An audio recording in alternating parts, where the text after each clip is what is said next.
Welcome back नाजरीन। आज के काशी स्टॉक एक्सचेंज को हमने प्रोग्राम में अपने फोकस में रखा है। ब्रेक से पहले हम लोग थोड़े पोटेंशियल्स को डिस्कस करते हैं, वहीं पे से कंटिन्यू करूंगी अपनी डिस्कशन को। आजम साहब, पोटेंशियल्स पे हम लोग ने जो है, मैंने आपको रोका था बीच में, हम पोटेंशियल्स को डिस्कस करना है, थोड़ा चाह थी कि ब्रेक के बाद हम ताकि थोड़ा डिटेल में डिस्कस कर सकें। बताऊंगी तो आपको पाकिस्तान के अभी करंटली स्टॉक एक्सचेंज की परफॉर्मेंस हम अच्छी देख रहे हैं। 14,000 का लेवल क्रॉस करने के बाद से एक्सपेक्टेशन दोबारा से मार्केट से काफी अच्छी जो है वो नजर आ रही है। जैसे आपने बताया कि पोलिटिकल स्टेबिलिटी को भी अब मार्केट जो है वो कम फैक्टर इन करी, जो कि एक पॉजिटिव बात भी है, क्योंकि हमारे यहाँ बहुत ज्यादा इंपैक्ट देखने में आता है मार्केट के ऊपर चीज का। तो चाहूंगी इसके ऊपर थोड़ा आप हाईलाइट करो उसको, बजटरी जो मेजर्स लिए गए करंट बजट के अंदर, उसको इसका इम्पैक्ट भी डिस्कस करें यहाँ पे हमारे साथ। देखिए, बेसिकली बजट के जो टारगेट्स थे, मैंने आपसे कहा ना कि लॉ एंड ऑर्डर, पॉलिटिकल या इकोनॉमी का वेटेज डेफिनेटली है स्टॉक मार्केट के अंदर, क्योंकि ये पूरा का पूरा ड्राइव उसी से हो रहा है। लिंक डायरेक्टली इकोनॉमी के साथ ही करती है। इकोनॉमी की फिगर्स आपकी इतनी अच्छी नहीं है, बैड लगी है कि हमारी स्पेशली 3-4 साल से बिल्कुल भी नहीं है, और उम्मीद ये है कि बेहतर होंगी, और उम्मीद अभी तक आज भी उम्मीद ये बाकी है कि ये चीज़ें बेहतर होंगी। लेकिन पिछले साल भी आप देख लेंगे जिस तरह के जो टारगेट्स रखे गए थे वो आपके टारगेट्स अचीव नहीं हुए। सबसे पहले तो ये मसला है कि जो आपकी इकोनॉमी डायरेक्टली रिलेट करती है स्टॉक मार्केट से, और स्टॉक मार्केट उसके साथ लिंक करके चलती है, तो बेसिकली बात है कि आपका ट्रेड डेफिसिट की फिगर हो, वो आप देख लीजिए कि आउटस्टैंडिंग डिफरेंस आ रहा है हमारी ट्रेड डेफिसिट के अंदर। और उसकी वजह ये है कि जो आपके जो शॉर्टेज है चीज़ों का, बिजली का शॉर्टेज है, गैस का शॉर्टेज है, लोग इसकी वजह से आपकी इंडस्ट्री वो ग्रो नहीं कर पा रही जिसके अंदर हमें ग्रोथ नज़र आ रही थी। आप ये देखिए जो ट्रेड डेफिसिट का फिगर है वो तकरीबन इस साल के अंदर जो उन्होंने एग्जाम्प्ट किया था वो तकरीबन 36% से वो डिफरेंस आ गया उसके अंदर। तो मतलब ये बहुत मेजर चीज़ें हैं कि आपके $15 बिलियन का इन्होंने टारगेट लिया था और वो आज 21 बिलियन डॉलर का आपका डेफिसिट बढ़ गया है आपका। तो मतलब $21 बिलियन का आपका डेफिसिट हो तो आप खुद समझिए कि आपकी इकोनॉमी के अंदर और आपकी इंडिकेटर्स के अंदर कितना ज़्यादा डिफरेंस आ रहा होगा। और उसकी वजह सिर्फ यही है कि आपकी एक्सपोर्ट्स जो हैं वो इतनी ज़्यादा बढ़ नहीं रही हैं। आपकी एक्सपोर्ट्स तकरीबन 5% से कम रही हैं इस साल, और आपकी इंपोर्ट्स 11-12% से बढ़ गई हैं मजीद। और आप अपनी इंपोर्ट्स के अंदर देखेंगे किस कदर हाल है आपका, कि हम ये उम्मीद कर रहे हैं 2009 में 10 में कि 30 बिलियन से या 35 बिलियन से वो 30 होगी, फिर 25 होगी, वो इंक्रीज कर रही है। $40 बिलियन थी आपकी, और इस साल आपकी $45 बिलियन की है आपकी इंपोर्ट। तो मतलब ये आउटस्टैंडिंग डिफरेंसेस हैं जो नजर आ रहे हैं चीजों के अंदर, और यही एक कंसर्न है इन्वेस्टर्स का, आने वाले नए लोगों का, कि आप किन बेसिस पे कहते हैं कि we have to come forward and invest in stock market of Pakistan, why. लेकिन इसका डायरेक्टली लिंक तो है स्टॉक मार्केट से, लेकिन जो स्पेसिफिकली एक कंपनी अलग काम कर रही है, या एंग्रो अलग काम कर रहा है, या फौजी फर्टिलाइजर कर रहा है, या पाकिस्तान ऑयल फील्ड कर रहा है, या OGDC अपनी इंडिपेंडेंट कैपेसिटी में कर रहा है, तो इन तमाम हालात के बावजूद भी, इन तमाम इंडिकेटर्स के बावजूद भी उनकी अर्निंग 10-11% से बढ़ रही है। लेकिन इकोनॉमी इंडिकेटर्स आपके बेहतर हों, आपकी डेफिसिट की फिगर बेहतर हो, आपकी इंपोर्ट एक्सपोर्ट की फिगर बेहतर हो, आपकी टेक्सटाइल की फिगर बेहतर हो। अब आपको पता है कि बैड लेने और दूसरी चीज़ों के अंदर हमारे टेक्सटाइल जो किंग्स हैं हमारे, वो ज़्यादातर डिपेंड इन चीज़ों के ऊपर करते हैं। US की मार्केट के अंदर करते हैं, यूरोप की मार्केट के अंदर करते हैं। अब $5 बिलियन से अगर या फॉर एग्जाम्पल आपकी 5% से आपकी एक्सपोर्ट्स कम रही हैं, तो डेफिनेटली उसका इम्पैक्ट क्या आ रहा है कि वो इतनी ज़्यादा ग्रो नहीं कर पा रहे। अच्छा, तो वो जो सॉरी मैं आपके यहाँ पे इंटरप्ट करूंगी, कॉलर हमारे साथ मौजूद है, उनसे पहले बात करते हैं। अस्सलाम वालेकुम। वालेकुम सलाम, मैं ख्वाजा शाहिद बोल रहा हूँ जी, कराची से। जनाब, स्टॉक एक्सचेंज के बारे में बात हो रही है। स्टॉक एक्सचेंज में जितने जो छोटे प्लेयर थे वो तो सब मार्केट से चले गए, उनके पास तो जीरो, जितना भी था सारा जीरो पैसे हो गए सारा। अभी तो सिर्फ ये मार्केट वाले स्टॉक एक्सचेंज वाले ही लेते और बेचते आपस में ही कर रहे हैं, क्योंकि मैं खुद 40 साल से स्टॉक मार्केट में काम कर रहा हूँ। मगर ये देखो, जहांगीर सदीकी का शेयर था तो 1500 रुपए का, आज वो है वो 14-15 रुपए का शेयर है। और देखो ना, आदमजी साहब 500 रुपए का, वो भी आज 70-80 के अंदर है। ये क्या चक्कर क्या हुआ? देखो, जब तेजी मार्केट थी, अपना जूनियर लीवर बरादा था, 1500 रुपए का था, आज 8000 रुपए का, 7,000 रुपए का है। ये क्या चक्कर क्या? ये स्टॉक गवर्नमेंट को सोचो देने चाहिए स्टॉक मार्केट के ऊपर। ये बहुत बड़ी करप्शन हो रही है इसके अंदर, स्टॉक मार्केट के अंदर। आरिफ हबीब का शेयर था 400 रुपए का, वो भी 30 रुपए का है। ये इतने तो कहीं दुनिया में तबाही मचाई नहीं हो जितनी हमारी कराची स्टॉक एक्सचेंज में हुई है। 1600 रुपए का शेयर आज 12 रुपए का हो गया। क्या वजह है ये इसकी? करना चाहिए, कमीशन निकालना चाहिए। वो मौजूद है जंगी सिद्दीकी साहब। ठीक है ख्वाजा साहब, ठीक है, आपका सवाल जो है हमारे गेस्ट ने सुन लिया, थैंक यू सो मच। जी आतिम साहब, आप क्या कहेंगे इनके सवाल? मैं इसमें इन्होंने कहा कि क्या मसला है, इसका मसला सिर्फ एक यही है कि जब आपने ख्वाजा साहब ने इन्वेस्टमेंट की थी तो सोच समझ के नहीं की होगी, या जब की होगी और प्रॉफिट इन्हें मिल रहा होगा तो उन्होंने उसको रियलाइज़ नहीं किया होगा। बात ये कि अगर फॉर एग्जाम्पल स्पेसिफिकली वैसे किसी कंपनी की बात करने में बनता नहीं है, क्योंकि वो कंपनी के ऑनर्स हो या मैनेजमेंट हो, खुद बताया कि जहांगीर सिद्दीकी 10 रुपये से 1300 रुपये की हुआ और 1300 रुपये से भी 4 रुपये की हुआ। लेकिन मैं सिर्फ ये कह सकता हूँ कि जब लोगों ने 300 रुपये पे लिया था तो 700 रुपये का लोगों ने प्रॉफिट टेकिंग नहीं की, 700 पे जिसने लिया उसने 1200 पे प्रॉफिट टेकिंग नहीं की। लोग वहाँ 2000 रुपये और 2500 रुपये की बातें करते थे उस आइटम की। तो हर चीज़ की एक बढ़ने की एक एपेटाइट होती है, एक जगह होती है, आपको प्रॉफिट को रियलाइज़ करना चाहिए।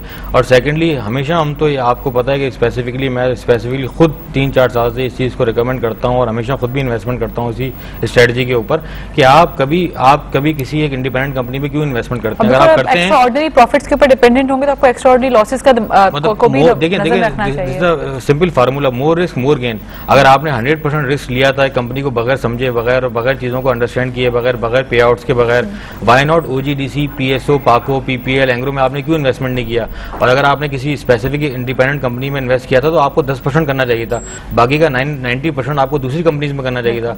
हमारे यहाँ की स्ट्रेटजी है कि अगर लाख रुपए हैं और किसी ने कोई लाइन दी या कोई इन्फॉर्मेशन दी, बगैर पढ़े हुए, बगैर जजमेंट किए हुए, बगैर इन्फॉर्मेशन लिए हुए, जाके पूरे के पूरे लाख रुपए उस कंपनी में इन्वेस्ट कर दिए और फिर उससे 1.5 लाख रुपए अगर बन गए तो उसको रियलाइज नहीं किया, जब उससे 10,000 रुपए रह गए लॉस के अंदर तो कहा कि जी लॉस हो गया फलाने की वजह से। ऐसा नहीं होता। आप इन्वेस्टमेंट कीजिए, अच्छे स्टॉक्स में रहिए। 30 इंडेक्स जो बनाया गया है स्टॉक का वो इसीलिए बनाया गया है कि अगर लोगों को समझ नहीं है, इन्फॉर्मेशन नहीं है, नॉलेज नहीं है, नहीं पढ़ सकते, रिसर्च नहीं, गाइडेंस ले सकते, नहीं अंडरस्टैंडिंग है, तो उन 30 कंपनीज में से टॉप 10 कंपनीज निकाल लीजिए, उनके 500 शेयर ले लीजिए 2 लाख रुपए के और उसको लेके बैठ जाइए बस। बिल्कुल।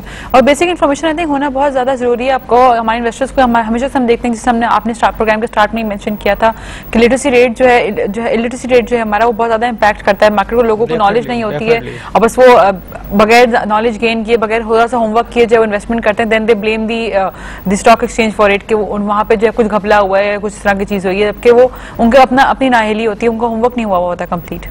देखिए लोगों की एजुकेशन, लोगों के सवाल बहुत मैटर करते हैं ना।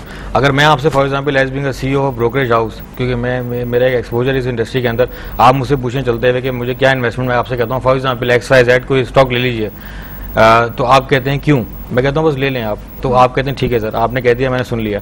आप लेकिन जाके उसकी स्टडी कीजिए फिर। आप मेरे ऑफिस फोन कीजिए, वहाँ से रिसर्च मंगाइए, वो रिसर्च पढ़िए, आप लोगों से पता कीजिए, आप उसकी बैलेंस शीट मंगा के देखिए और फिर अगर आपको समझ में आता है तो आप अपनी टोटल पोर्टफोलियो का 10% स्टॉक को ले लीजिए। बाकी की चीज़ों को आप मेच्योर रखिए कि जब इन्वेस्टमेंट आएगी, कोई चीज़ आएगी नज़र में, मैं वैल्यू इन्वेस्टमेंट होगी, मैं उस चीज़ में जाके इन्वेस्ट कर दूंगी अपनी चीज़ में। यहाँ चलते हुए आदमी ने कह दिया कि फलाना आइटम खरीद लो या फलानी चीज़ ले लो, आपने देखा कि बहुत बड़ा आदमी था यार, उसने मुझे बताई ये चीज़ लेनी है, मैंने जाके वो चीज ले ली।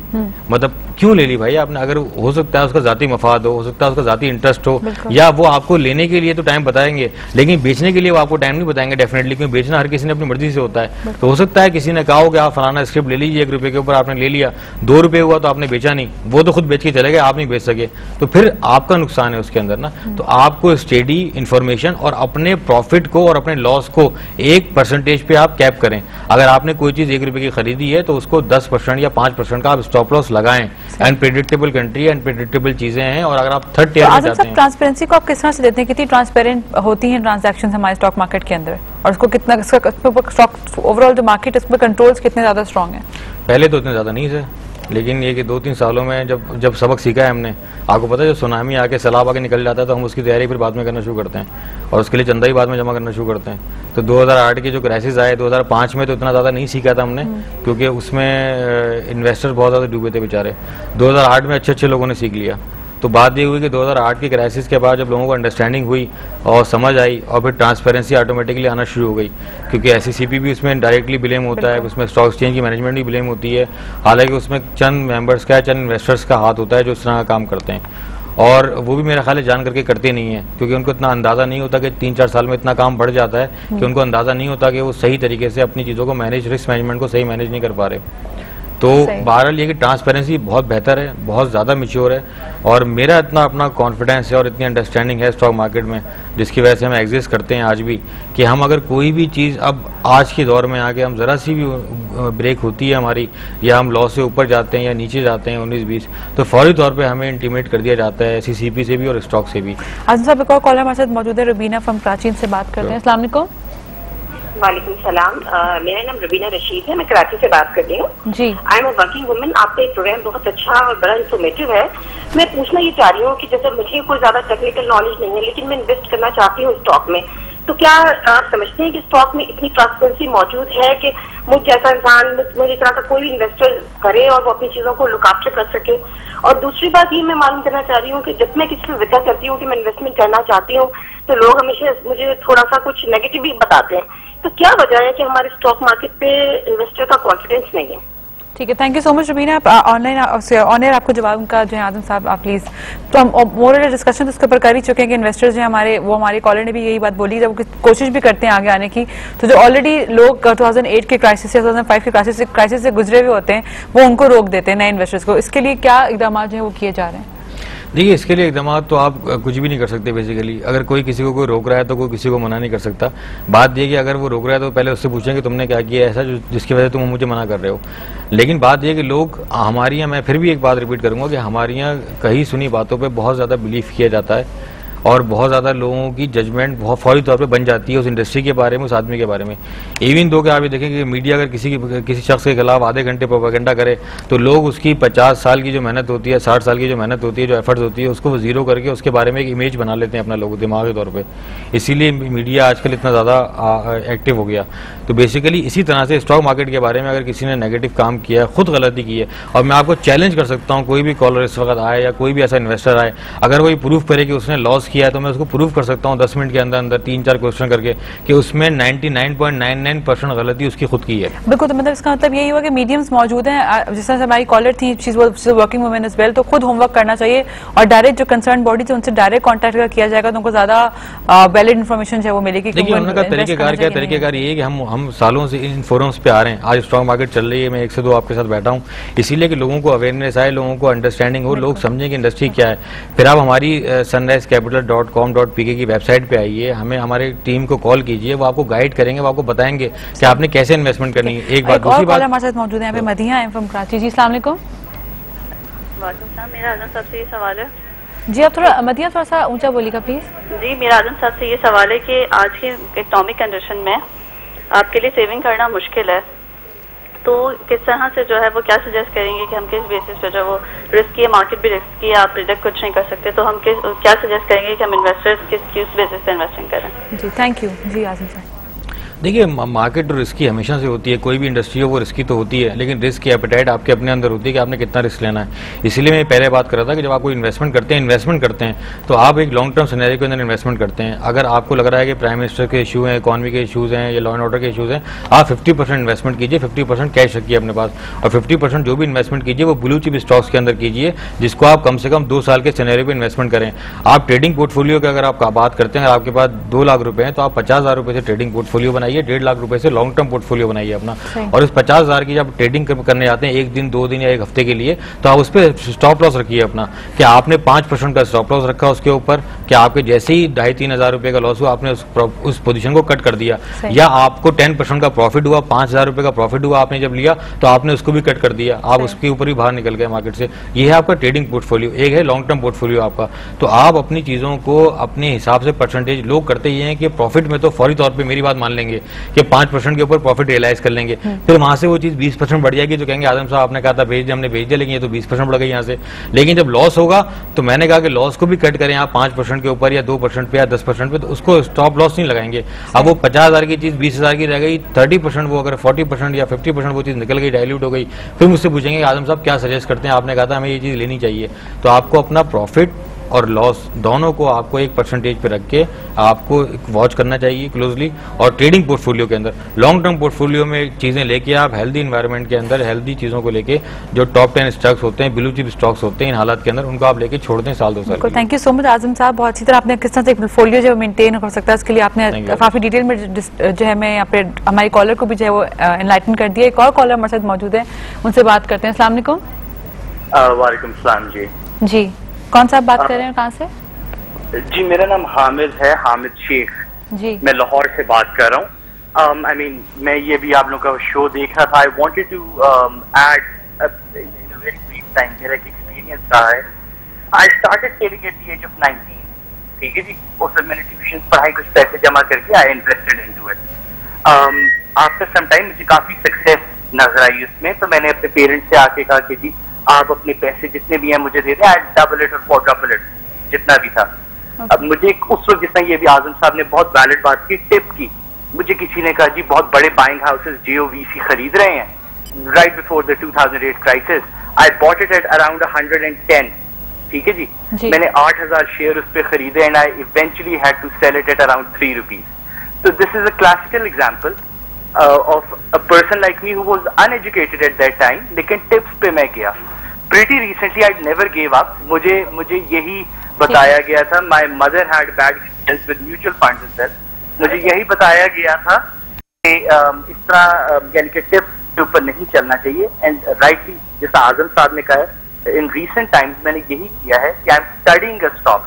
लेकिन प्रॉब्लम यहाँ पे ये आ रही है मैम कि हमारे यहाँ पे गाइड नहीं किया जाता। For a person like me who is not a CFA या जिसका फाइनेंस बैकग्राउंड नहीं है, देयर शुड बी प्रोग्राम्स या जैसा आजम साहब कुछ सेशंस वगैरह कंडक्ट करें जहाँ पे हमें गाइड किया जाए how to take a look at the balance sheet. बिल्कुल, थैंक यू सो मच। आपका कॉलर का जो हमारा बहुत अच्छा इन्होंने बोला कि सर हमने प्रोग्राम के स्टार्ट में भी गाइडेंस की बात की थी कि गाइडेंस जरूर होनी चाहिए।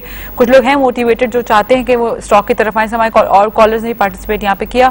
आजम साहब, ये रनिंग शॉर्ट ऑफ टाइम, चाहूंगी थोड़ा सा आप जल्दी से कंक्लूड करें कि आप डिस्कशन को थोड़ा सा किस तरह से देख रहे हैं। आने वाले वक्तों में इलेक्शन ईयर भी है, मार्केट में कौन से फैक्टर्स जो मार्केट को सपोर्ट करते हुए नजर आएंगे और किस तरह से लोगों को जो है वो इन्वेस्टमेंट की तरफ आना चाहिए और सेविंग कल्चर को प्रमोट करना चाहिए। सवाल का पहले जवाब दे दूं, उसमें यह कि अवेयरनेस के लिए जो आप उन्होंने कहा कि प्रोग्राम बिल्कुल हम लोग करते हैं। इसी महीने के अंदर मेरे अपनी कंपनी में सनराइज कैपिटल के अंदर हम अवेयरनेस प्रोग्राम करते रहते हैं गाय बगाए, और इसी महीने में अगले हफ्ते के अंदर हमारा प्रोग्राम है। तो ये बेसिकली लाहौर के अंदर है। ये चाहें तो ऑनलाइन हमें ज्वाइन कर सकते हैं और हमें वो सेमिनार्स ये अटेंड करें आके हमारे पास, ताकि उनको प्रॉपर अवेयरनेस मिल सके और गाइडेंस मिल सके। एक बात। दूसरी बात ये है कि आपने जो कहा कि जो इंडिकेटर्स नजर आ रहे हैं उस तरह के इंडिकेटर्स हैं कि आपकी इन्फ्लेशन की फिगर थोड़ी बेहतर हुई है, कोई इंटरनेशनल ऑयल प्राइसेस आपके कम हुए हैं, तो एवरेज 11% की आपकी इन्फ्लेशन है, टारगेट 10% का है। तो मुझे लग रहा है कि टारगेट इस दफा इन्फ्लेशन का अचीव कर लेंगे। फिर आपका इन्होंने 2.5 बिलियन रुपीस की उन्होंने सब्सिडी दी है रमजान के अंदर, गवर्नमेंट ने दी है, तो डेफिनेटली उसका भी इन्फ्लेशन के ऊपर फर्क आएगा। वो दो तीन इंडिकेटर्स बेहतर नजर आ रहे हैं। फिर आपकी मॉनेटरी पॉलिसी अगर अगस्त में आती है उसमें 200 बेसिस पॉइंट मुझे लगता है कि ये कट करना चाहिए, ताकि इंडस्ट्री को अगर ईज ऑफ देना है तो ये सबसे बड़ा एक अटेम्प्ट होगा और सबसे बेहतर ये अटेम्प्ट होगा पिछले 4 सालों के अंदर कि आप 200 बेसिस पॉइंट को एकदम कट कर दें और इंटरेस्ट रेट को आप 10% के ऊपर अपने कर दें। दो चीजें। तीसरी चीजें, सबसे इंपॉर्टेंट चीज है कि ये इलेक्शन का साल है, तो डेफिनेटली गवर्नमेंट को भी कोशिश होगी कि चीजों को बेहतर करे। जिस तरह जरदारी साहब ने कहा भी 2 दिन पहले कि हम चीज़ों को बेहतर करेंगे और आने वाले वक्त में हम बहुत से ऐसे अच्छे स्टेप लेंगे जो लोगों को पसंद आएंगे। तो I am very much sure and very much positive कि ये चीज़ें होंगी, और ये चीज़ें इलेक्शन की वजह से भी होंगी और वैसे भी होंगी क्योंकि आखिरी साल है। अगर आपको अगले बजट में आपने वोट लेने हैं, चीज़ें करनी है, तो डेफिनेटली आपको ये तमाम चीज़ें स्टेप लेने पड़ेंगे। ठीक है, थैंक यू सो मच आजम साहब प्रोग्राम में तशरीफ लाने के लिए। हम running of short of time, otherwise हम दोबारा किसी प्रोग्राम में आपको दोबारा दावत देंगे और इसको इसी डिस्कशन को जो है वो